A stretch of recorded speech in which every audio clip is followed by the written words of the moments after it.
Mm.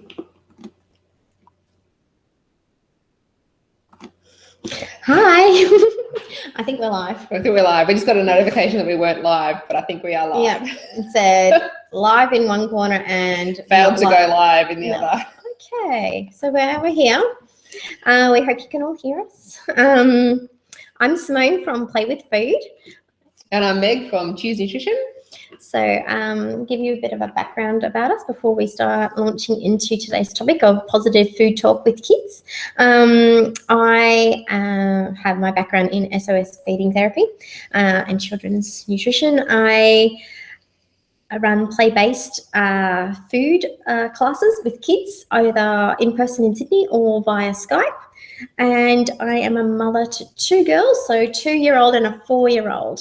So I am in the trenches every day doing the daily grind with the meals. And I'm Meg. I'm a accredited practicing dietitian and nutritionist.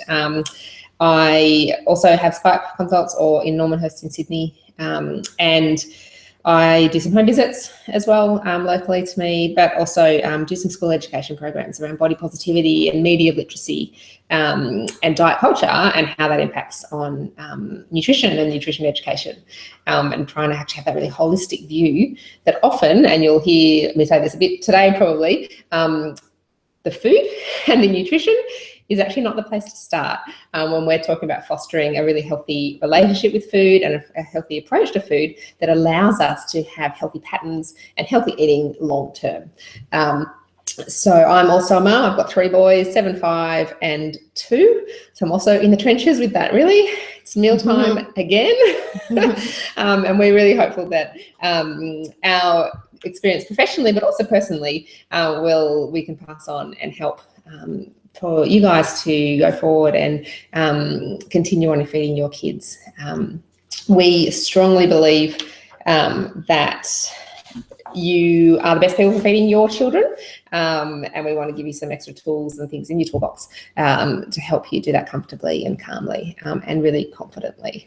So we're going to be talking a bit about learning language around foods, a little bit about pressure and what constitutes pressure, and why pressure is not any good at the table. Anything that induces anxiety or guilt, it should not be near food if we want to establish a nice healthy relationship with food for life, because as much as the meal is the focus at that point in time for us, we want to have our eyes on the long-term goal, and that long-term goal is to raise human beings that can function, that can experience different things, different cultures, a healthy and happy way of life. And food is something we do very regularly, and it is a learnt behaviour. We have to learn about foods in order to eat them. We make about 200 food decisions a day as adults, and so if those decisions are actually, if every one of those decisions is actually fraught by anxiety and stress and worry and tension and all of that, then it actually really limits our ability to feed ourselves well. And so we want to start really helping our kids to have confidence and a calmness around eating. And a big part of that is to focus less, and we'll talk more about this, on the meal, about the job, being a job to get done. Like the meal, yes, of course, we need to feed our kids and there's bath time and all this stuff that has to happen. But if we can focus less on the meal as a job to get done and more thinking about it as an opportunity for them to learn and for them to take some steps forwards, that's really going to help take that pressure off everyone and make it a much more enjoyable place to be, which means that family meal times are likely to continue long term, and we know that has a heap of protective power for our kids as they grow into teenagers and those sort of risk-taking years. Family meals are really important, but if they're horrible from tiny, they're probably not going to continue. So we want to really help you continue that pattern in your households.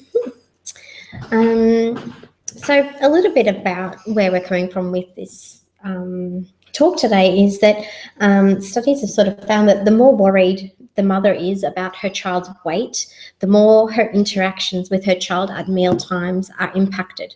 And that's particularly the case as far as where the research has been, is around parents worried at slow weight gain and at the kids not eating enough to nourish themselves. And we see that the mealtime gets impacted negatively with lots of pressure. But there's also the flip side that we're seeing more now, because there's so much concern about the obesity epidemic, that now this anxiety and stress about children being above what people might think is their healthy weight can cause this worry and cause the parents, particularly the mother, to sort of insert herself and her influence into parts of the meal in a not helpful way that actually tends to be counterproductive in the long term. So we will talk a little bit more about that, but we were talking earlier that really weight concern and kids and the way we feed kids on a background of weight concern is a topic for itself. So we need to mention it because it is such a big impact on anxiety. But it's not going to be our main focus for today. The other thing we want to just quickly touch on before we go any further is it can be easy when you're listening to something like this and what we're recommending might be quite different from what's been the experience in your home. It can be we can be quick to judge ourselves and to feel bad about what's been happening and feel like we've broken everything and it hasn't been doing the wrong thing. But we really don't want that to be the case for you, because you're learning. We're all learning as we go with parenting to an extent. And when we get new information, that's when we can look at making positive improvements to what's going on. But there's no benefit in harping on and feeling bad about what might have happened in the past. So I want to encourage a healthy dose of self-compassion. And if you are finding it really difficult to move past feeling like, bad things that you've done or in the past on this, head over to a fantastic website, which is www.selfcompassion.com. There's a research psychologist and researcher who's got some fantastic resources there. You can test your self-compassion and do some exercises to improve it. And that's trying to help with resilience and really positive mental health outcomes. And we all need a lot of resilience when it comes to feeding our kids, because it's really hard. So what we're doing is giving you some tools for your toolbox today. That's right. But it's all about just getting some extra confidence in your bag, ready to back yourself and know that you are the best person at feeding your child. You know your kid better than any professional you see ever will. And we really want to encourage you to use that knowledge and that to back yourself in that. So I want to talk a little bit about what pressure is. There's two different types of pressure that are brought to the meal table from a language point of view. So both types of pressure are called a positive pressure, which they use the term positive to mean add on, which is when you add on language as opposed to being situation. It's a good thing, the way that we use positive. So positive in this situation is to mean adding on. Because I think that gets a bit hard to understand sometimes. When you say a positive punishment, it sounds like a bit of an oxymoron, but it's actually when you've added on something to the situation that's then taken as a punishment. So this is adding on phrases like, you make mummy sad when you don't eat your peas, or you have added on some extra pressure and try to punish the child, or guilt them, stress them, induce some anxiety, manipulate's a bit of a harsh word. We've just said that we're judging ourselves. But don't judge yourself on these words, but they're it's just to kind of put into light what we mean when we say this. So a positive and what the child's punishment feeling is putting extra onto something that's then meant to punish. Pressure can also come in the form of a positive reinforcement when it comes to food. So when we talk about a reinforcement, that's when we do praise, like, great, good job, you ate all your peas, and we're being really positive about the outcome or the actual result with that food. So the having eaten the peas is what's being praised. So that actually ends up being quite pressurized for children, because they are then thinking, oh, well, I did the peas today, but some days I don't like peas, or, you know, I've only done that to satisfy you. And because you said that you'd be sad if I didn't eat them. And so today I did eat them, and now I've got all this positive reinforcement. So it actually induces a lot more anxiety for the child.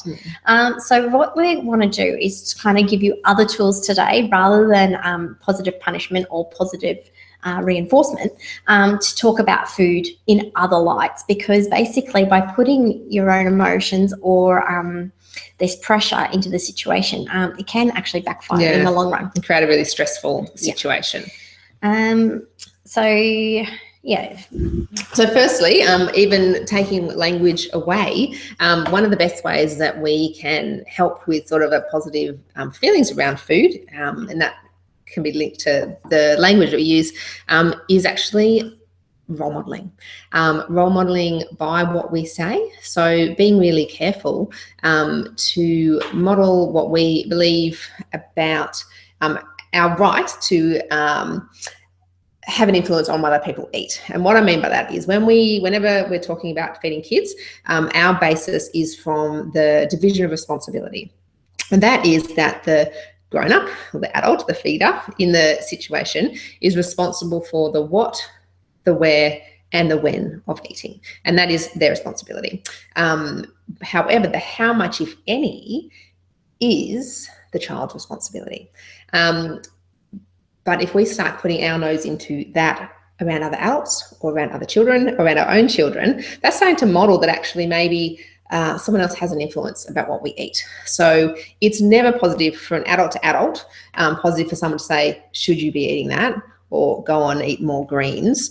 The immediate response for an adult is, you can't tell me what to do. Don't tell me what to do. I don't like you in my space here. It's actually quite similar for children, even if they haven't actually thought through that.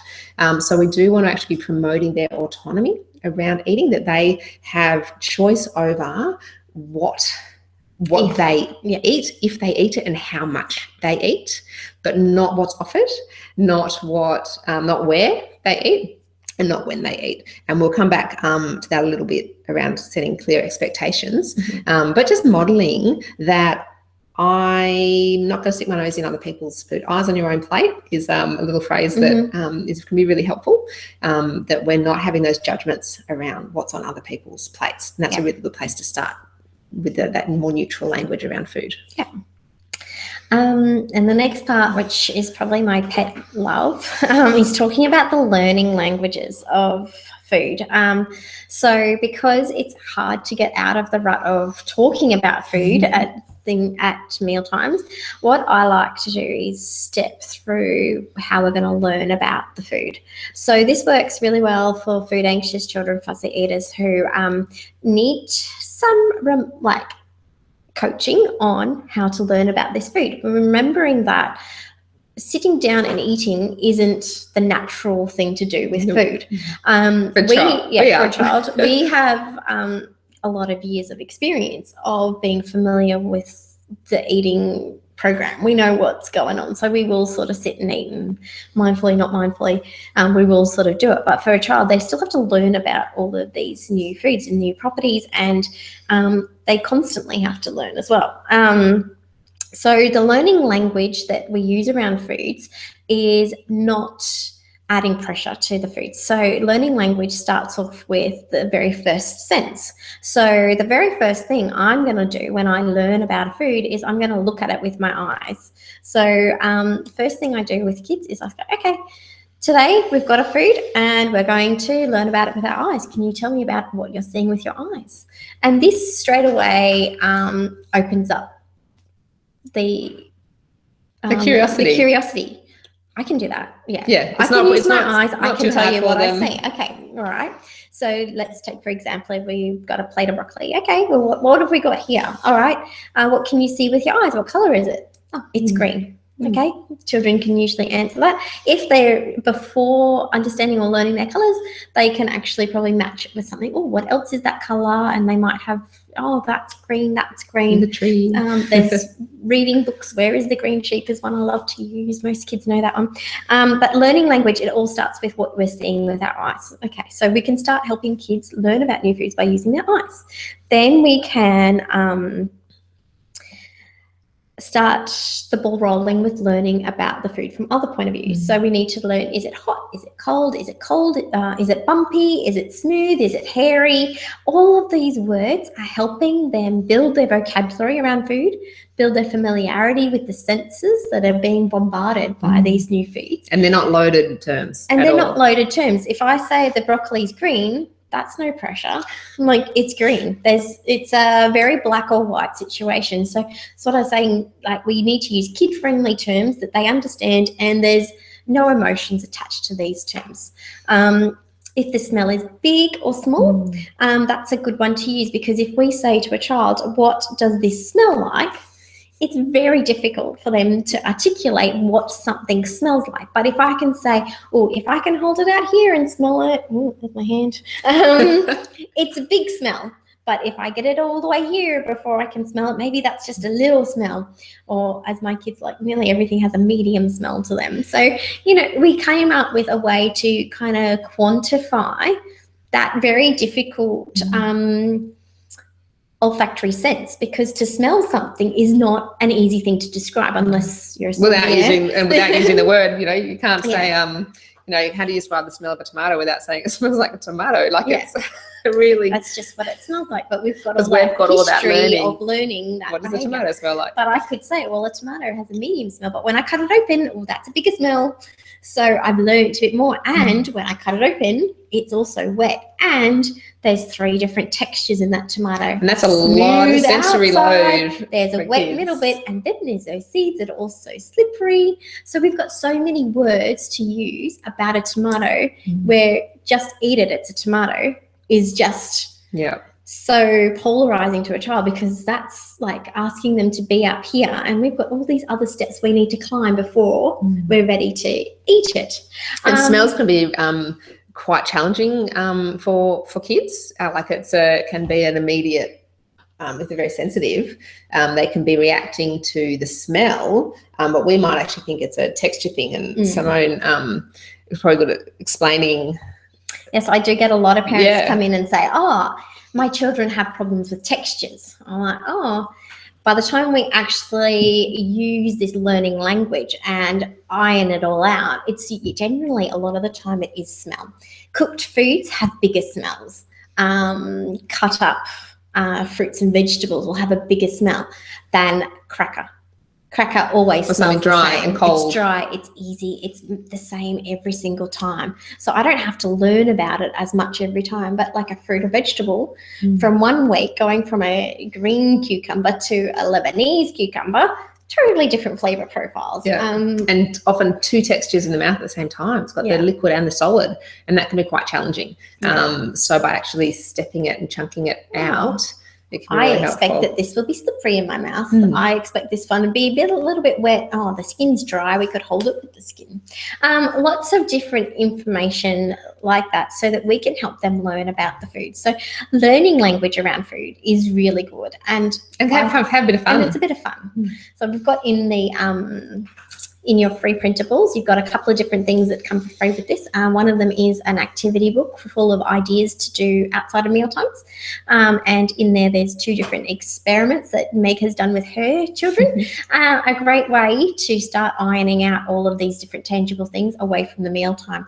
So that if you are thinking it's texture, maybe doing some food experiments, you can actually start to work out, actually it could be a bit more smell related, or is it tactile response only, or is it a bit of both? Each child has a different threshold for each different sense. So so you won't need to do this with some kids. But others do well. And then so moving on from that sort of sensory language actually into the physical fullness. So we talk about tummy language. So, you know, really getting the kids to check in with their innate sense of hunger and fullness. It's a incredibly powerful sense for kids. They're very in tune with it, and we need to foster that, because unfortunately the culture that our kids are growing up in is one that says you're going to need someone else to tell you how much to eat. You're going to need some diet plan, some meal plan. You couldn't possibly eat all of that, or you can't possibly be full, you shouldn't eat that. So often what happens to a child is all these other influences are basically telling them you can't trust your body, and telling them that that they should be making their food decisions with their head, but they actually should be making their food decisions with their body, and we want to really tune them back into that. So lots of time, by talking about the, how's your tummy feeling? Is your tummy telling you that you're full? Is your tummy telling you you've had enough? Is your tummy telling you that you still need to fill up? Can really help them to reflect back into those internal hunger and fullness cues. And it also is part of them being in charge of the how much, if any, of our division of responsibility, is allowing the internal, and then attunement to that internal drive to really help them about knowing, when to stop eating, or whether to not eat, even though there is food at a party, they've actually had enough. And by reassuring them that they can have it later, and we'll talk about expectations around timing, it can actually help them not have that feeling, I'm going to push myself past the past comfort because I'm not sure when I'm going to get this food again. So if they have that experience of getting too full, that's not a bad thing to learn. I need to learn when I go to a buffet not to eat all the food. It doesn't feel good. Why ruin the joy of eating with the suffering of overeating? Yes. Is this classic line from one of my favorite mindful eating experts.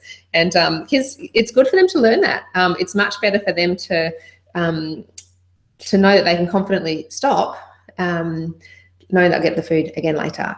We can trust their appetites, and unless we have started to detach hunger and fullness. So the classic one, which I hear all the time, and it just makes my skin crawl, is that you couldn't possibly finish all of that around cake or something, food. Whereas kids left to their own devices probably will stop when they're satisfied, and probably will be satisfied after just a small amount. But as soon as someone says you couldn't possibly finish all of that, they're actually more likely to eat more and push past. So we just want to be bringing it back to that physical hunger and fullness cues. What's your tummy telling you about this? Yeah. And another one to help with avoiding bribery, that's probably another one that comes in. If you eat this, then you get that, is another one that can start to influence whether or not they are in tune with their tummy. Yeah, and whether they're going to push themselves past comfort to get the reward. My favourite technique to avoid that language at the table is to use a chunking technique. And this is basically where we say, we're going to wash our hands, sit up at the table, get your bowls and plates, sit up at the table, eat dinner. We chunk it out. And then we're going to have some dessert. And we follow through on every single step that we've done. And the presence of dessert there has nothing to do whether they eat the dinner or not. Yeah, it's just part of the chunked out process.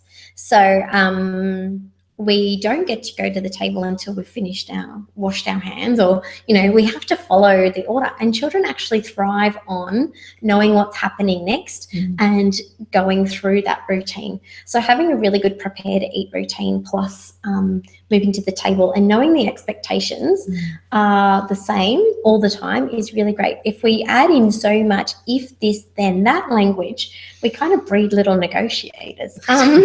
We get them used to going, well, what am I going to get if I do this? And then they always up it and up it. And then they up it. And then you find yourself on some crazy system that's just not actually keeping them in tune with their tummy language or that learning experiences that we need them to have with food. Yeah.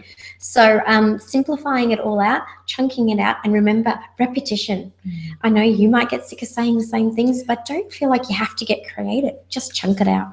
Reiterate the same message the whole time. They'll get sick of asking. Yeah, that's right, because they'll know what when the know what the answer is going to be. Yeah, and taking away that uncertainty as much as possible, and that can help.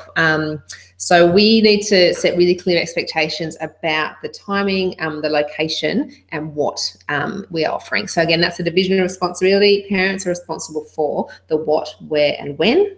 The child is responsible for how much, if any. So we need to the kids need to know that actually we are responsible for the what, where, and when. And so what can happen, and you can use that chunking again. If the kid comes in half an hour before the planned dinner time and says, oh, I'm hungry, rather than just saying, well, you have to wait for dinner, you can say, something like, we can save your appetite for dinner. We've got playtime. Then we'll wash our hands. Then we'll set the table. Then we'll have dinner. Then we'll have dessert. Then we'll have bath time, or how long you want to go. And the age of the child will make a big difference as to how much of that you do. 4 steps is about the limit. And even when you're presenting to adults, I've heard 4 chunks. There you go, 4 chunks. We don't like to do too many more than. And that can help you stay in your responsibilities, while still respecting where the kid's at, and help them actually get through to what you have set up. It's really clear, and the more consistent you are with that, you take out that uncertainty. So they know they can't come in at 10 to 6 and decide and demand a biscuit, or demand that actually you start cooking something different because they don't want what's offered. And that's often when we can feel really stressed and get into that negative pattern already. The child's tried to take over your job. When the child's trying to take over the what, where, or when. So another one as a sort of tip is just to try and avoid food talk at the table. And a good one that we might have is something like, what was the best part of your day? Have a little topic that you always talk about at dinner. As your starter. And that can have a starter, have something different to talk about. I've got in the booklet with the activities, there's an activity where it's stamping and making your own placemat with veggies earlier in the day, and then you can dry it and then have it at dinner. And then you've got this awesome new positive association with the meal table that is just a good talking point. So if you're really stuck going, what am I even going to talk about with my kids if I'm not going to talk about food, because we've been so focused on quantity we want to give you something else to talk about. So try and find some other topics, think of something else to talk about. And then, what I do is I give myself a bit of a 10-minute limit, and then I might appeal to the learning side of things with food and go, oh, is that food a noisy food? I might have that sort of question. It's not a, will you please eat that for mummy? Yeah. It's just a question. I wanted to know if it's a noisy food, and it might pique their curiosity to learn about it. They could snack it with their fingers, or they might do something else with it, or break it with their teeth and spit it out. And in that case, awesome learn. We've just learnt more about that food. And the intention was learning. It wasn't in that situation, where someone might say, is that noisy food? The intention isn't to get them to eat that food, because kids will know that. If the intention is actually to pressurize them into eating, they'll pick up on it. So in our family, we do a bit more food talk. Try not to do it for that first sort of 5 minutes. But I'm really into food. I'm a foodie. I like talking about food. But there's never the intention that my talking about it is to get the kids to eat more. It's just because that's a topic of conversation that we have. So if you do find yourself in food talk, just catch yourself and have a think about, what's my intention here? Is my intention to help my child learn about it and to foster their curiosity? Or is my intention that I'm trying to actually get into their responsibility of the how much, if any? Because that's when you'll find you feel really stressed, is when you're in their space, and they're getting stressed at this point too. You're in their space and it's not going how you want it to go, or you've let them into your space, into your responsibilities. So and just I really think the learning about that. language is always a lot of fun as well. Yeah. It's a bit of fun. Like my daughter will usually I want to find out if it's noisy. She'll break it. She'll chew on it. She'll come over and try and chew in my ear. I'll lean over, and I'm like, okay, it's turned into a bit of fun. It's non-pressured. We're just having a bit of learn about it. And also to remember that learning is such a long process for some foods. Some foods takes forever to learn, and you think, oh, I'm going to get there eventually. And I think I was just telling Meg before we went to air that this morning my daughter asked for cheese on her pasta sauce, and that was the first time she's had cheese in about 6 months. And constant just neutral exposure, it's on offer. If she wants it, she wants it. And it's a bit heartbreaking for me, being a massive cheese lover, to have a child who doesn't like cheese. So making pizzas half with cheese, half without cheese, so that she could eat it, and I would always end up with the half without cheese. Yeah. It's not necessarily quick. It's not necessarily. Cheese was going to be a big win for us, because there was a negative association stemming back from an event, and we've been just slowly working on it, but there's never been pressure to eat it. It's just, it's on the table. Would you like cheese? Like, what's going on?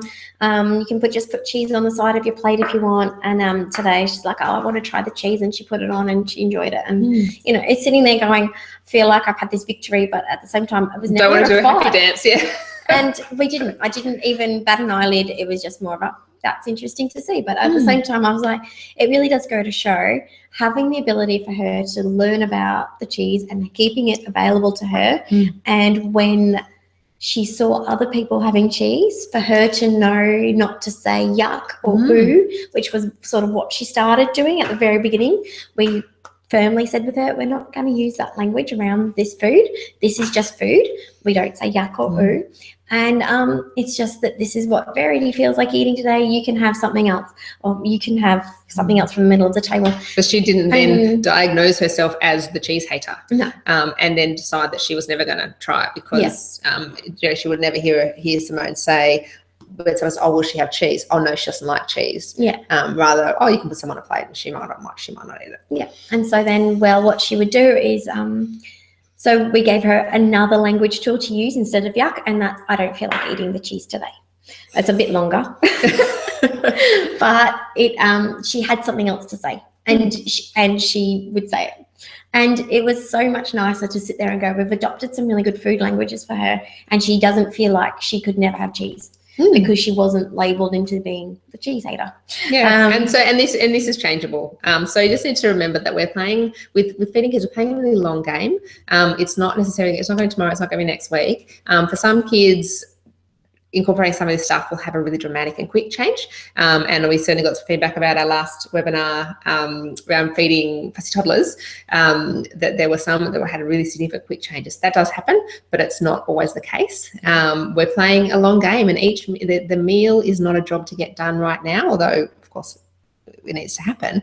But if we can change our focus from the way of thinking about it from a job I'm getting done to part of this progress, it can really help take the pressure off. Nutrition matters over a lifetime, but not in any one season. And our bodies are incredibly resilient and adaptable, that we don't need to be tied to our guidelines in a way that makes us feel stressed if things are missing. So if all my child has done today was played with a couple of peas on their plate and that was their veggie content, it's not to get too worried about that, because you know what, they were playing with the peas. Much better that than to have never been offered the peas. That's right, exactly. So the average cook gives up after 2.3 rejections, but it takes so much longer to learn about these foods. And fruits, vegetables, and meat, unfortunately, are the hardest ones to learn about. They take more skill, more sensory input, more information to understand.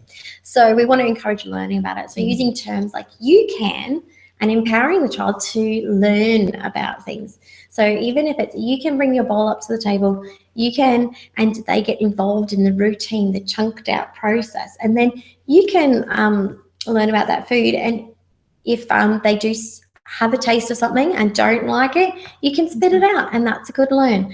Remembering that this is a learning process. Yeah. And reiterating your safe opt-outs all the time. So Meg has serviettes on the table. Kids are allowed. When I instituted this, my husband was like, I'm not sure I feel like this. I said, trust me. We have serviettes, and kids are allowed to spit the food out after tasting it. They don't have to taste it, but if they taste it and then get to the point where it's in their mouth and they go, oh, I don't have the ability to swallow this right now. It's not them just being difficult. They thought they wanted to try it, and now they're just like, can't do this. Having a safe opt-out, they're not stuck in if I spit it out, I'm in trouble, but I can't swallow it right now, I don't know what to do, then they're not going to try something again next time. They need to have the safe, what we call the safe opt-out.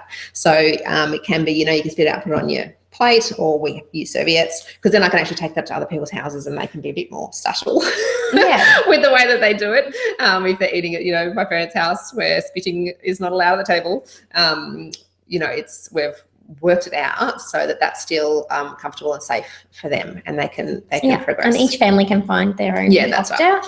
But definitely so that they still get all the learning opportunity and don't have any anxiety from the fact that they did try to learn about that food, is the main thing.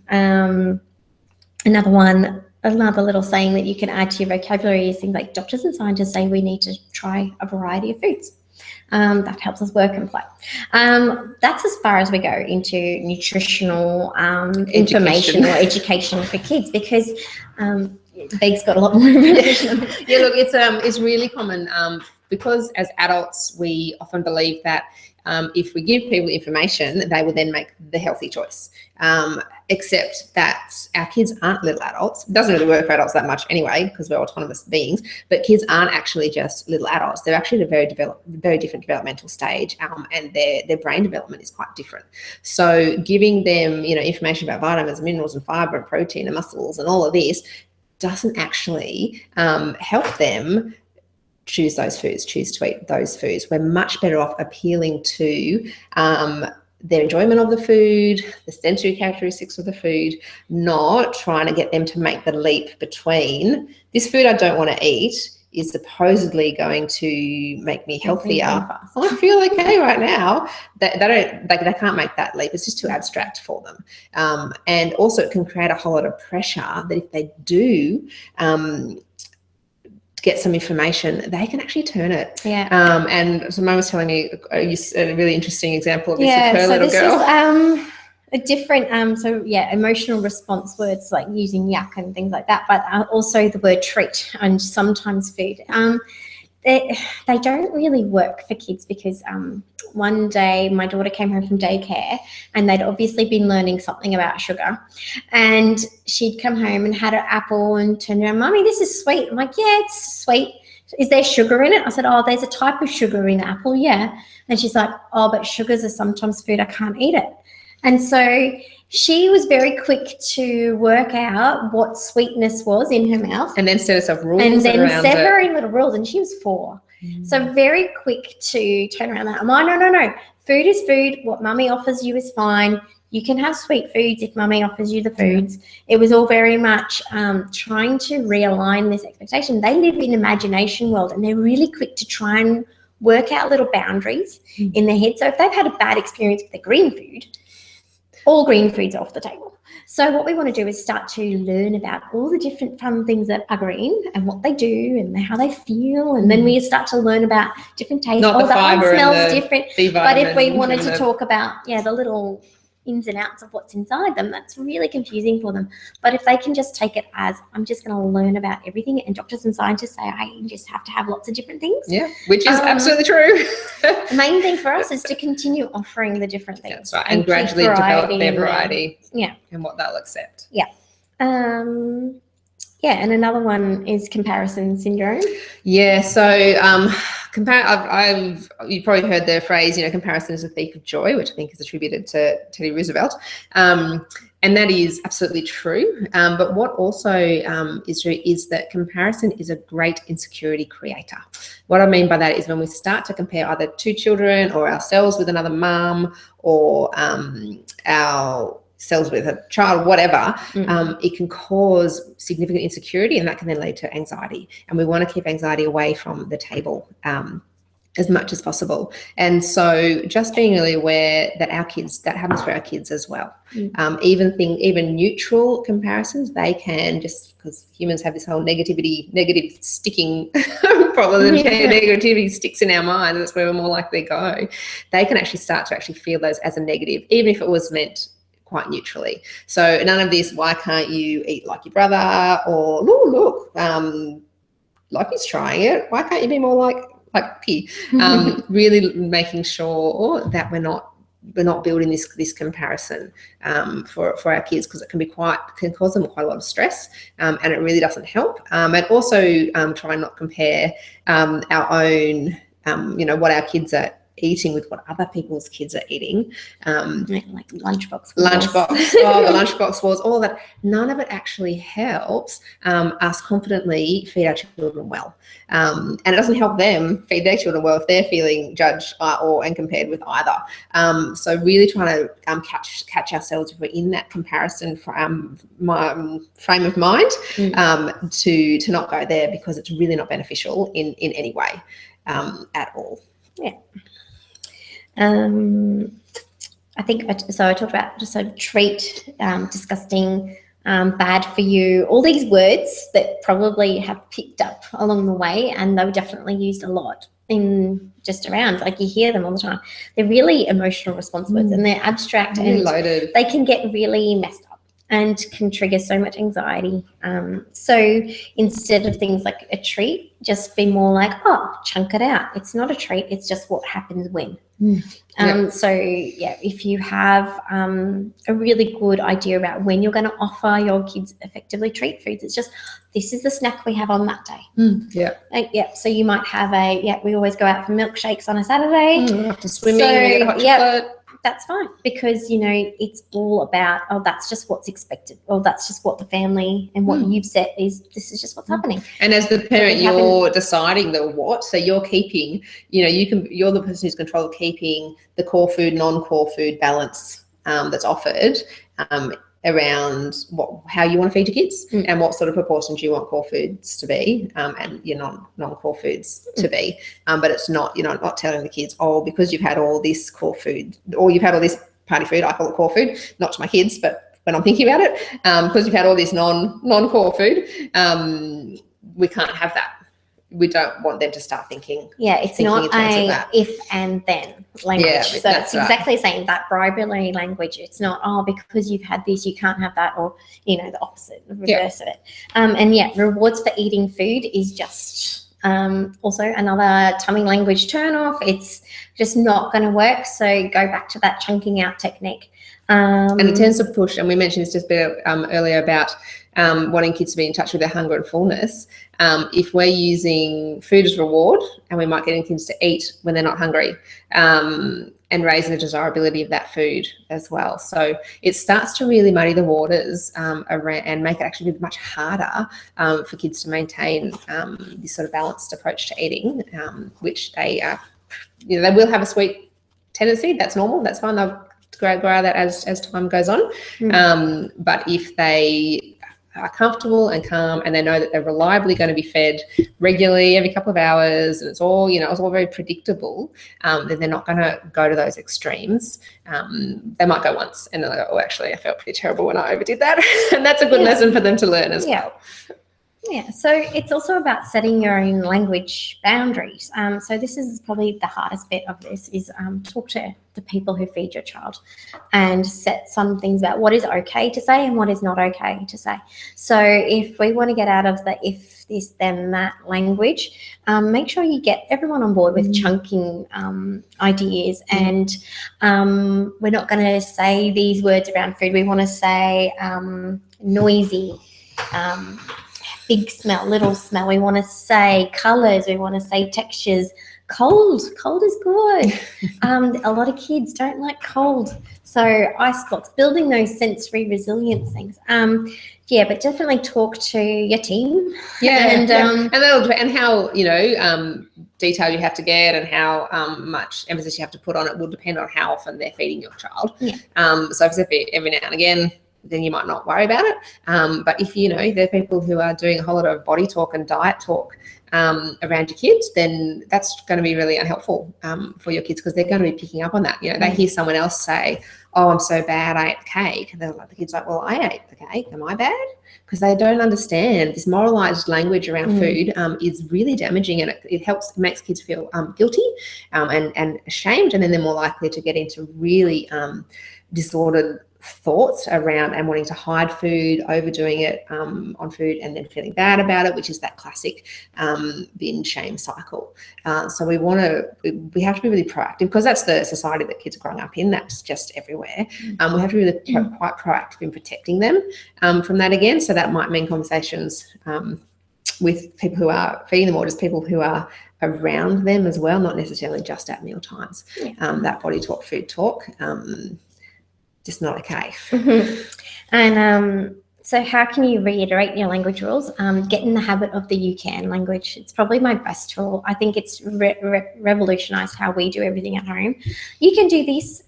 Kids love feeling that they can do it. They're empowered. We give them really specific set instructions about what they are meant to do. So rather than saying no or don't, which is negative, and it also doesn't tell them what you want them to do, it just tells them you what not to do. Giving a nice positive instruction actually helps you feel better too. You thrive off the positivity of your language. Kids thrive off the positivity of your language. So it's really important to keep as positive as possible. So if you're having problems with food throwing, food stays on the table. We have been so specific about what we expect. Repeat, repeat, repeat. Repetition. If you ever look at children's storybooks, how repetitive are they? It's all part of how they learn. Drives us crazy, but they love it. They do. And yeah, we're in a bad run at the moment with the bedtime stories. I'm over them. Yeah. But I understand why repetition is so important. So food stays on the table for if you're having food problems. Another mantra, we sit like a staircase, keeping our posture good. So rather than don't slouch. Well, don't lie down. Don't lie down. It's just you. Just me. I have my 5-year-old. He likes to lie down on the bench at the table. Sit like a staircase is much better. Yeah, so making sure that they've got that ability to have the right posture as well. Posture can be a really quick win for a lot of people. Having them at the table, seated in a way that they could get their feet firmly planted, 90 degrees at the ankles, the knees, and at the hips, and supported. Such a great way. And if they are slipping and sliding, using a non-slip mat underneath them, something like that. You're the good ways to win at making sure they feel comfortable, because the body's first priority is to look after the head. It's actually not to eat. I think that eating comes down at number 3 or something. So I think falling reflexes. Looking after our head is the most important thing we can do. So if we're sitting in a position where we're not actually comfortable or not feeling secure, we're not going to be as able to eat or be engaged in the eating process. And using the emotion program for when things don't go right. This is when we might get the mealtime meltdown.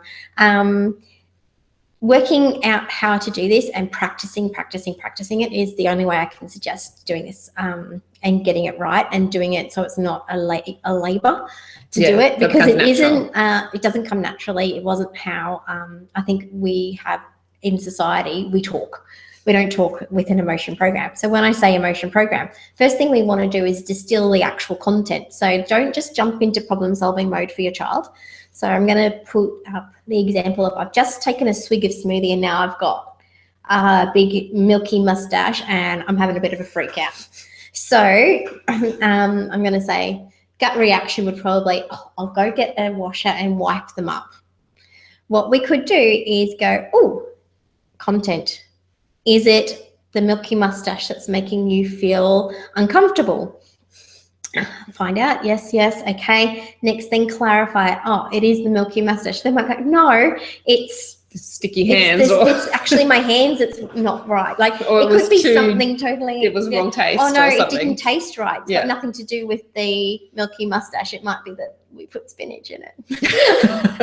Why would you do that? Why would I do that? So we want to find out, is it actually the mustache, or was it the taste, or was there a lump in that, like a bit of banana that didn't get fully chopped up that they've freaked out over because they weren't expecting a lump in their mouth. So finding out the real content rather than just jumping in and thinking you know what it is for the child. Clarifying with them so that you know you're on the right track. Empathizing it. I don't like it when I get milky mustaches either. I like to lick my lips. And showing them. That's one way that you could show some ways for them to then problem solve. They could go, no, I don't want to lick my lips, or okay, sounds like a good deal, I'll try that out. What you've done is you've enabled them to problem solve out of this situation. So it's a hard practice to get into, but once you do, you are giving them the tools to use the emotion program by themselves. So the more they know what to do. Which they'll be able to use outside of food. Like it's such an amazing skill for kids to learn. So if they're uncomfortable in the playground, what's going on? It's sensory overload. There's all these other things. Okay, what's the thing that's bothering me the most? Okay, I don't like the noise over there. I'm going to move over there. You're teaching them how to deal with everyday situations, building that resilience, and dynamically risk assessment, because Mum's not going to be there to jump in with my washer every time I've got a milky mustache. So and then and it's important that in this one with the problem solving, that you actually need to not lose sight of the initial goal. So if we have a different example of the meal was too hot, the bolognese sauce was too hot on the spaghetti or whatever.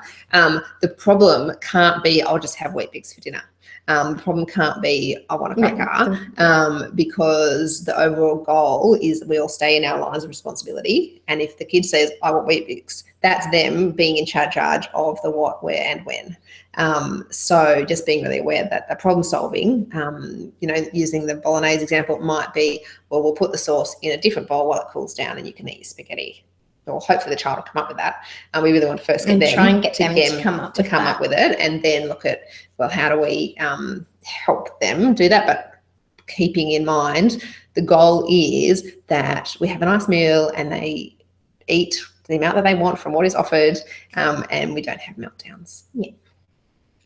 But meltdowns can happen. So also have a little reset strategy up your sleeve. So if it's just all going pear-shaped, hop up, couple of star jumps, come back to the table, then you could work on your emotion program.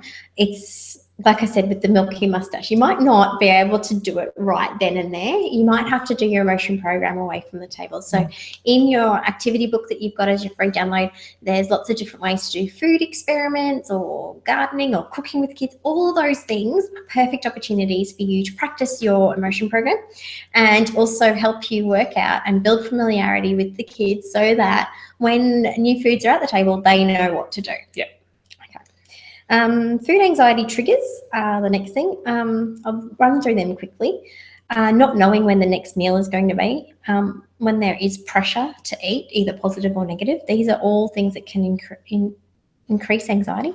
If there are environmental cues or stimuli that are just not conducive to eating. So if they've had a bad experience at the dinner table, what can work for some people is to move the orientation of the dinner table around in their dining room or switch spots, new placemat. Habits are going to be when everything feels similar, the behaviour is likely to be similar. Yeah. So if you know that you're in a rut and actually you need to change, or you want to change a lot of things, you'll probably have to start with some structural changes, not just relying on yourself to bear the whole brunt of the change. You'll need to set some things in motion that make it easier for everyone else to come along with the change, because we do what we do and kids do what they do. And so putting some supports in place to make it as easy as possible. We flip our table around every 6 months or so.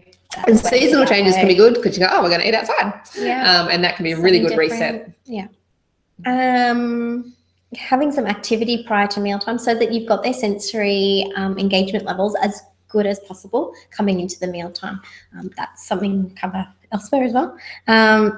Posture, which I've talked about, and painful memories associated with feeding, which includes things like a choking incident. For those sorts of things, it's going back to basics. We're going to learn about these foods and learning language. The definite best way to address anxieties. Not having the oral motor, fine motor or gross motor skills to actually perform the task.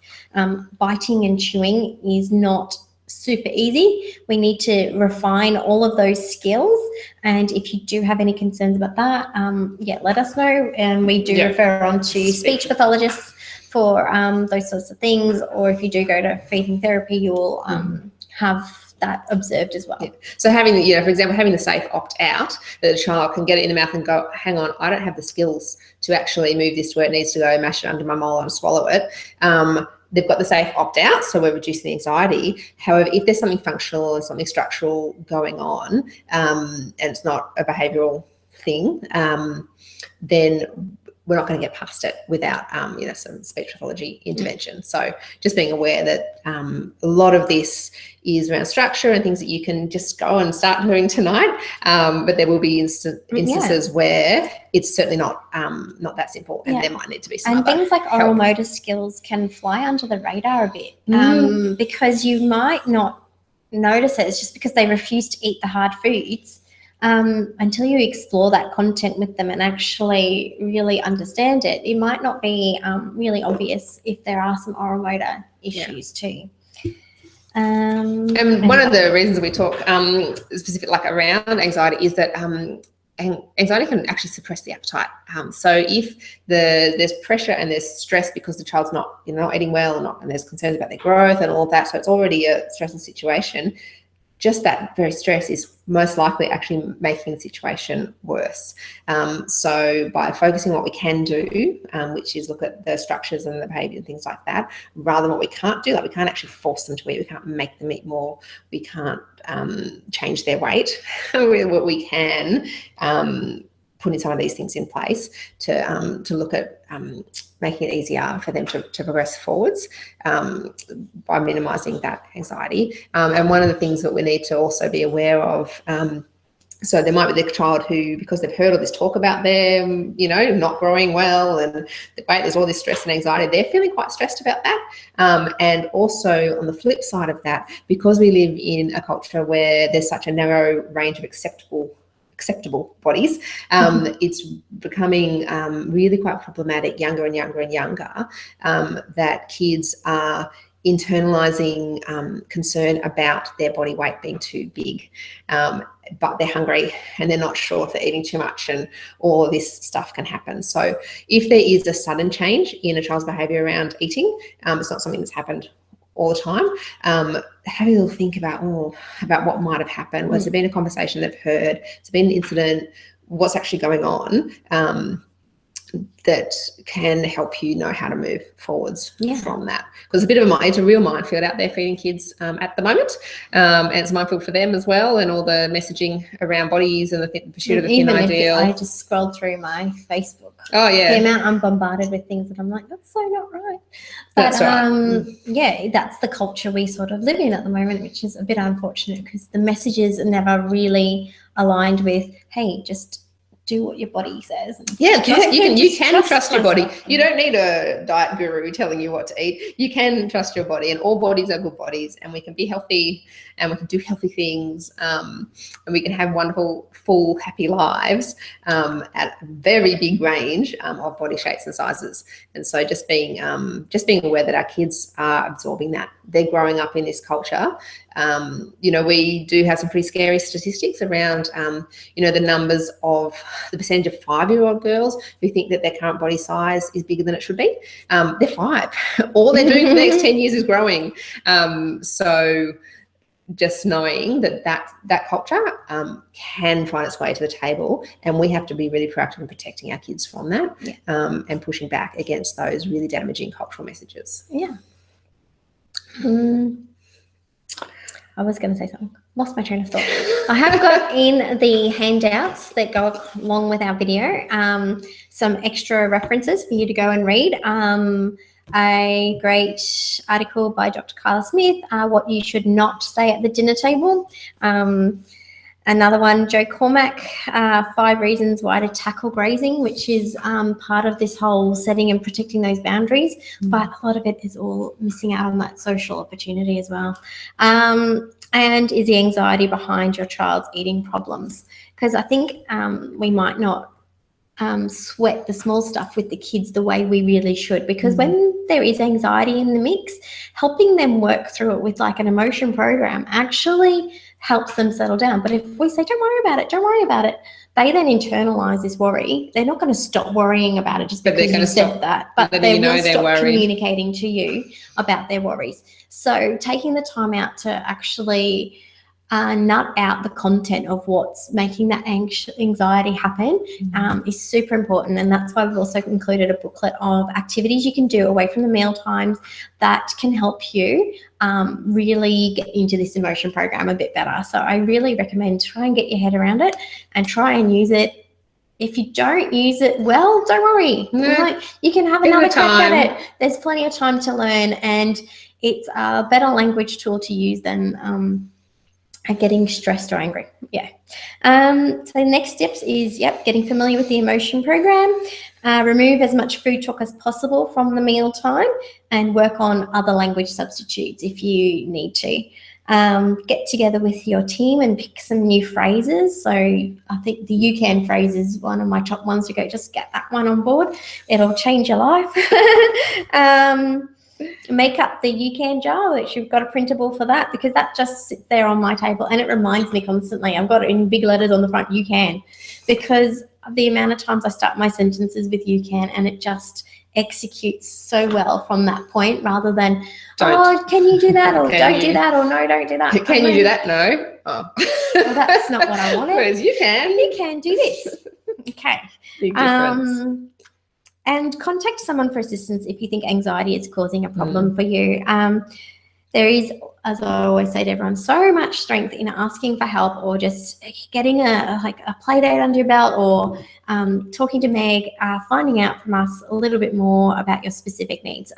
This webinar is not intended to be standalone advice. It's general in its nature, but I think there's a lot you can learn for you. Definitely. And just and we do want to encourage you to trust your instincts. So we've talked about how, there is some things we can certainly do that, you can just implement. But if you think there's actually something a bit deeper that you actually, that you're not getting progress and you need help, if in doubt, check it out is a good quote phrase, just so you might just be for reassurance, or you might actually be able to find out that there's, that you need some support in changing these things, and also being aware of your own any issues around food, whether it's sort of sorting past or sort of thoughts and behaviours around food, and how you can be careful in the way that you model to your kids, because they pick up on everything.